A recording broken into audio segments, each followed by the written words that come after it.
हम अपनी सरकार को धन्यवाद देते हैं।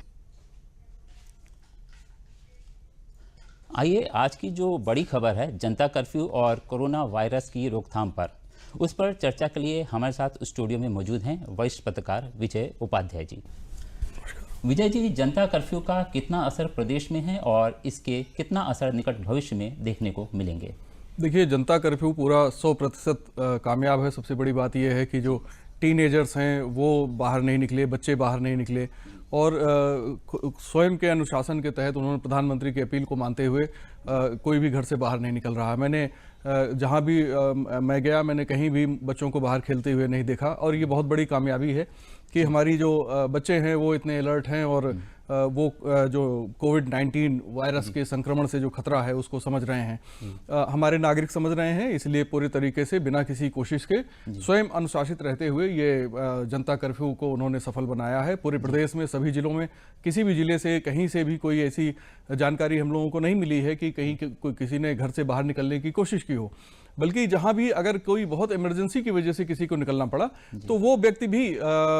उतनी ही देर के लिए बाहर रहा जितनी देर उसे इमरजेंसी थी। कोई हॉस्पिटल जाना चाहता था या किसी को कोई बहुत विशेष परिस्थिति का सामना करना पड़ा था तो वो बाहर निकला था। तो ये अपने आप में अभूतपूर्व है और भारत के इतिहास की पहली घटना है जब इस तरीके की अभूतपूर्व शांति, अभूतपूर्व तरीके से एक जनता कर्फ्यू को लोगों ने सक्सेस बनाया है। मुझे लगता है कि आने वाले दिन में ये इससे जो जागरूकता बढ़ी है कोविड-19 को लेकर, ये जागरूकता कई गुना ज़्यादा बढ़ गई है और लोग ज़्यादा इस बात को समझ रहे हैं कि हमें किस तरीके से संक्रमित होने से बचना है, कैसे हमें अपने को एक दूसरे से थोड़ा दूर रखना है, कैसे बात करनी है, कैसे मिलना है, कहाँ हाथ रखना है, कहाँ हाथ नहीं रखना है, हाथ कितनी बार धोना है या हाथ कब धोना है, हाथ धोने के लिए किन चीज़ों का इस्तेमाल करना है। तो सारे पहलू पे लोगों ने विचार किया और सारे पहलुओं का जो है लोगों ने आज पूरे दिन मंथन भी किया और ये बहुत ही अच्छी, बहुत ही कामयाब है। मुझे लगता है कि दुनिया के सबसे ज़्यादा घनत्व वाले आबादी के जो घनत्व है हमारी सबसे ज़्यादा है, ऐसे देश में इस तरह की अभूतपूर्व कामयाबी और कोरोना के प्रति जो जंग है, इस जंग के प्रति हमारे देशवासियों ने ऐलान कर दिया है।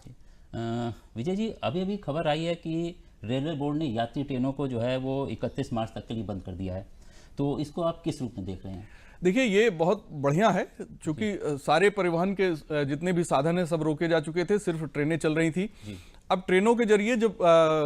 जनता कर्फ्यू की बात हुई या लोगों से काम न करने की बात की गई, जब दुकानें बंद करने की बात की गई, कारखाने बंद करने की बात की गई, तो हमारे कामगार जो गांव के रहने वाले हैं और शहरों में रहते हैं, बड़ी तादाद में अपने गांव वापस जा रहे थे और कुछ ऐसी घटनाएं भी सामने आई जहां या तो कोई विदेश से आया हुआ या किसी बड़े शहर से, बड़े शहर की घटनाएं तो सामने अभी नहीं आई हैं, लेकिन विदेश से कोई कामगार आया और अपने गांव चला गया और गांव में पहुंच के उसे पता लगा कि बाद में उसे कोई संक्रमण है। हालांकि उसकी जांच अभी चल रही है, रिपोर्ट अभी नहीं आई है। कुछ एक रिपोर्ट बनारस की ऐसी आई भी है जहां पे उसे संक्रमित पाया गया है। तो आइसोलेट रखें लोग और ट्रेवल ना करें, जहां हैं वहीं पे रह के अपने को स्वच्छ रखें, अपने आसपास के माहौल को स्वच्छ रखें। स्वच्छता का जो अभियान पहले से इस देश में चल रहा है उसमें हिस्सेदारी करें, अपने हाथों को स्वच्छ रखें, अपने शरीर को स्वच्छ रखें, किसी से जुड़े ना, किसी से मिले ना और हाथ ना मिलाएं। सबसे बड़ी बात तो यही है कि हाथ नहीं मिलाना है। तीन सारे पहलुओं को लेकर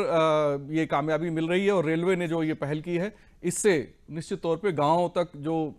ऐसे रिमोट एरिया में कोई व्यक्ति पहुंच गया और उसे संक्रमण है, बाद में पता लगा इंक्यूबेशन पीरियड के बाद, तो उसे ट्रीटमेंट में मुश्किल होगी। मुझे लगता है ये बड़ा कदम है। विजय जी, जनता कर्फ्यू के माध्यम से इस चेन को तोड़ने में भारत कितना सफल होगा और इस तरह के किन उपायों को लागू किया जाना चाहिए? देखिए, ये आज जो ये ऐतिहासिक जंग शुरू हुई है कोविड-19 के खिलाफ, ये आने वाले दिन में और ज़्यादा मजबूत होगी। अब लोग ज़्यादा और अनुशासन से रहेंगे, ज़्यादा और बेहतर तरीके से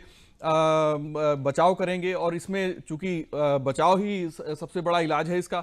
तो आने वाले दिन में जो जागरूकता है उस जागरूकता का असर और ज़्यादा बेहतर ढंग से देखने को मिलेगा और हमें लगता है कि अभी हमारी संख्या जो करीब 350 के आसपास हमारे संक्रमित व्यक्ति हैं, ये संख्या बढ़ने वाली नहीं है। लोग जितने ज़्यादा तत्पर और सतर्क रहेंगे उतनी ज़्यादा अच्छे तरीके से वो अपने को बचा सकेंगे, अपने परिवार के लोगों को बचा सकेंगे, अपने दोस्तों को बचा सकेंगे, अपने पड़ोसियों को बचा सकेंगे और ये जो जंग है, इस जंग में हम कामयाब होंगे और कोविड-19 वायरस जो है वो हारेगा। जी विजय जी, पंजाब और राजस्थान में जिस तरह लॉकडाउन का निर्णय लिया गया, क्या उत्तर प्रदेश में लागू किए जाने की संभावना नजर आ रही है? देखिए, मुझे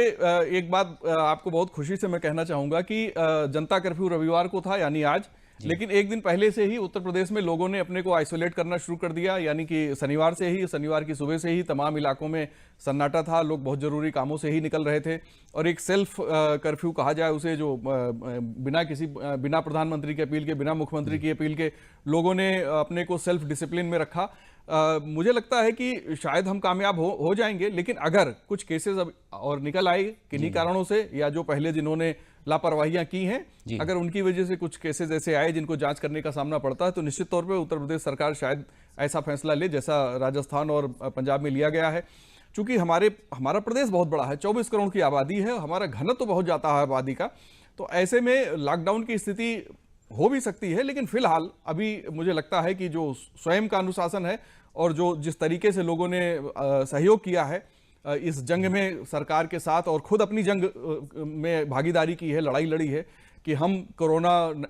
का जो कोविड-19 वायरस है उसे हम हराएंगे, तो मुझे लगता है कि शायद ऐसी स्थिति ना बने, लोग अपने अनिवार्य काम करते रहें और कोरोना की जंग भी जारी रहेगी और हम इसे हराएंगे। विजय जी, कोरोना वायरस की चिकित्सा को लेकर सरकार कितनी तैयार है?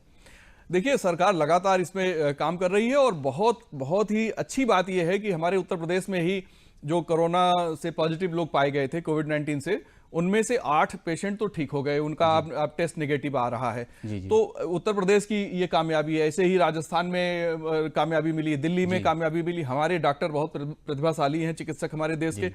और जो मेडिसिन का उन्होंने कॉम्बिनेशन तैयार किया है उससे काफी उनको कामयाबी मिल रही है। मुझे लगता है कि आने वाले दिन में वैक्सीन भी डेवलप होगी। भारत सरकार इसके लिए पहल कर रही है, एक टीम ऑलरेडी इस पे काम कर रही है, और डॉक्टरों की टीम, जो हमारे अनुभवी डॉक्टर हैं, एक चिकित्सा का हमारे यहाँ पूरा एक हिस्ट्री है। और एक बहुत अच्छी बात है कि हमारे देश में जो पेशेंट हिस्ट्री है वो भी रखा जाता है, और जो हमारे यहाँ कोई ऐसा संक्रामक महामारी जैसा रोग होता है तो उसकी भी पूरी हिस्ट्री, उसके सारे फॉलोअप, सारे अपडेट का रिकॉर्ड होता है। तो डॉक्टर्स के लिए एक पूरी जानकारी के लिए लाइब्रेरी है, जो पिछले तमाम ऐसी घटनाओं के बारे में उन्होंने वहाँ से अध्ययन किया और कौन सी दवाएं कामयाब हो सकती हैं, उन सारी चीज़ों को उन्होंने किया है, और हम एक बहुत ही बेहतर कामयाबी की तरफ आगे बढ़ रहे हैं। धन्यवाद। अंत में प्रमुख समाचार एक बार फिर।